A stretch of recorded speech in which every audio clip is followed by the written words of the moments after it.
Comment s'adapter à un monde industriel en plein changement grâce aux objets connectés? La réponse dans Industrie du futur, le podcast qui rassemble celles et ceux qui s'engagent dans la transformation de l'industrie. Cette semaine, Sébastien Boutreux, directeur des opérations du pôle électronique, et Ludovic de Nicolet, directeur du pôle numérique, nous partagent la vision de l'avenir de l'industrie que met en avant le groupe The Cat. Comment accompagner les industriels dans leur transition numérique? En quoi allier numérique, électronique et mécanique est la clé pour créer des objets connectés et novateurs? Ou encore comment produire des solutions qui ont un impact positif sur l'environnement? Sébastien et Ludovic nous donnent les clés pour comprendre leur vision des entreprises de demain. Industrie du futur, un format proposé par Schneider Electric. Bonjour à tous les deux, merci d'avoir accepté mon invitation sur le podcast d'Innovation et Territoire. Alors, je suis en compagnie aujourd'hui de Sébastien Boutreux, directeur des opérations du pôle mécanique pour le groupe The Cat. Bonjour Sébastien. Bonjour Laurent. Et puis avec Ludovic de Nicolet, directeur du pôle numérique, toujours pour le groupe The Cat. Bonjour Ludovic. Alors, The Cat est un groupe spécialisé dans le numérique et la mécatronique. Est-ce que tu peux nous en dire un peu plus sur la mission du groupe et nous éclairer un peu plus sur la mécatronique, Sébastien ? Oui, bonjour. La mécatronique, c'est l'association de deux éléments, l'électronique d'un côté et la mécanique de l'autre côté. Mécanique aussi bien plasturgie que tôlerie fine ou tôlerie lourde. Donc on associe en fait une pièce avec de l'électronique, c'est ce qu'on appelle la mécatronique. Tout à fait, et on forme un objet. Bon, alors j'aime bien moi connaître les origines des noms de marques. Ludovic, The Cat, ça veut dire quoi ? Donc The Cat, comme tout bon français, ça veut dire le chat. Ouais. Et notamment, le président du groupe, qui s'appelle Pascal de Noël, fait de nombreuses expéditions dans différents pays et territoires, notamment en ce moment les Seven Summits, et a failli perdre la vie dans ces expéditions plusieurs fois, d'où le chat et ses 9 vies. Et le chat retombe toujours sur ses pattes comme le groupe. Et notamment aussi, Pascal a un esprit indépendant très fort, et ça se retrouve aussi dans les valeurs du groupe, avec une indépendance par rapport à tous les GAFAM américains qui se veulent fortes, une indépendance et une souveraineté française qu'on revendique et qu'on met en avant. On le voit d'ailleurs sur le site internet, on voit une montagne, on voit effectivement une forme de valeur, d'engagement, d'aller toujours un peu plus haut, peut-être aller mettre le drapeau du groupe sur le sommet. On le ressent fort et on ressent cette valeur d'engagement, en tout cas quand on voit le site internet. Alors, The Cat, c'est un groupe profondément ancré dans la technologie et l'IoT, si je comprends bien. J'imagine que le groupe travaille essentiellement pour le secteur industriel. Quelle est la typologie de ses clients ? On a plusieurs clients. Aujourd'hui, on touche tout secteur, hormis l'automobile et la masse production. Ça va de la petite PME, la petite ETI, aux gros industriels et aux gros groupes pour lesquels on peut travailler dans notamment les secteurs ferroviaires et également aéronautiques. Le groupe The Cat, c'est pas que de la mécatronique, Ludovic. Qu'est-ce que ça comprend aussi ? Non, effectivement, donc notamment moi je suis en charge de la partie numérique. Donc là, on va déployer des solutions IoT, donc c'est-à-dire qu'on va capter de la donnée sur le terrain, on va l'analyser en local et on va envoyer cette donnée pré-traitée à des partenaires intégrateurs qui vont ensuite aller faire les tableaux de bord que vous allez voir sur vos smartphones ou sur vos applications. Donc typiquement, on peut aller il y a un site internet qui s'appelle Vigicru, vous voyez les niveaux des fleuves en France. Tout ça transite par des systèmes ergogénaires. On va faire du guidage de tracteurs pour une grande marque avec Verte.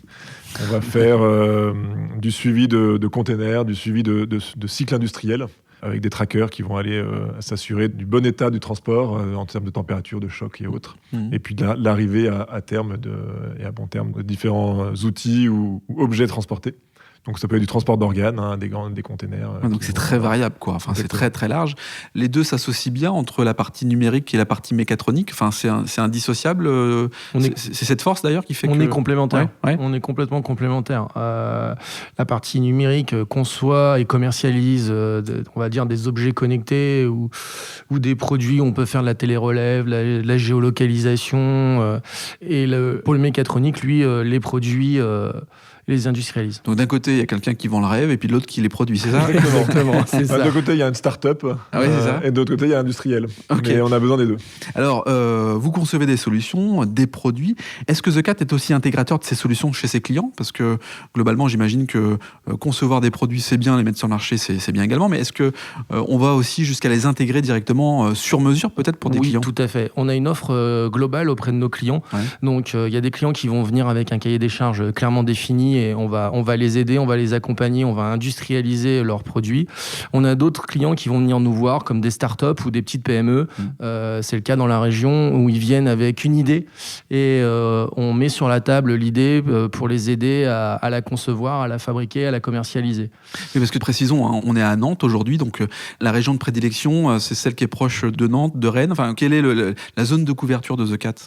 On est plutôt national, avec beaucoup de clients effectivement dans la région ouest, mais on va dire que, en tout cas pour la partie mécatronique, on est national. Pour la partie numérique, non, il y a de l'export. Il y a beaucoup d'export en ce moment. Après, en termes de site de production et d'implantation du groupe, effectivement, on est plutôt dans l'ouest. Le siège est à Angers. Il y a un site de production, même 3 sites de production à Saumur, un site en Bretagne Nord. Mais après, effectivement, en termes de rayonnement commercial, on est au niveau national pour la partie mécatronique principalement, et nous sur la partie numérique on fait 50% de notre chiffre à l'export. Très bien, ok. Alors juste pour revenir sur la mécatronique et nous projeter finalement sur une carte mentale, quels sont les produits, quelles sont les solutions qui sont proposées aux industriels pour qu'on puisse se projeter ? On a la partie rédaction, aide au support du cahier des charges pour nos clients. Donc on va dire la partie étude et réalisation d'une conception d'une solution électromécanique. Ça c'est la première phase. La deuxième phase, on a la partie réalisation, production. Dans un premier temps de la carte électronique, puis en parallèle de la mécanique ou de la plasturgie, en vue de faire un produit. Et ensuite, effectivement, la partie intégration, montage, et surtout, aujourd'hui, c'est là où on est très fort, c'est la partie test fonctionnel et garantie. C'est-à-dire que derrière, on fait un maintien en conditions opérationnelles pour nos clients, on continue à les supporter dans le cycle de vie du produit. On ne les lâche pas à la sortie de l'usine.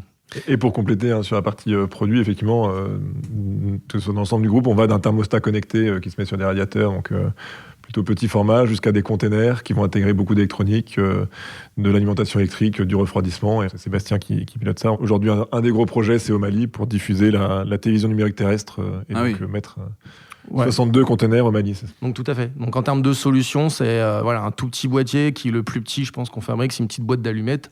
Et le plus gros des boîtiers aujourd'hui, ça va être, c'est le cas de le dire, un conteneur 40 pieds. Okay. On parle quand même de réduction d'énergie, d'empreinte carbone. J'allais dire, est-ce que vous aussi vous êtes dans cette démarche-là ? J'imagine que la réponse est oui. Comment ça s'inscrit ? Est-ce que c'est un élément de différenciation qui est fort ? C'est un élément qui est de plus en plus fort, dans lequel il y a de plus en plus de demandes, d'exigences, et dans lequel, effectivement, on s'y insère déjà depuis 1 an. Et je dirais que on sera à l'apogée, en tout cas, l'année prochaine, avec un vrai plan d'action RSE derrière. Sachant pour nous, il y a 2 approches. Il y a l'approche interne sur nos processus et nos certifications. Donc, par exemple, un des sites de production est passé ISO 14001. Très bien.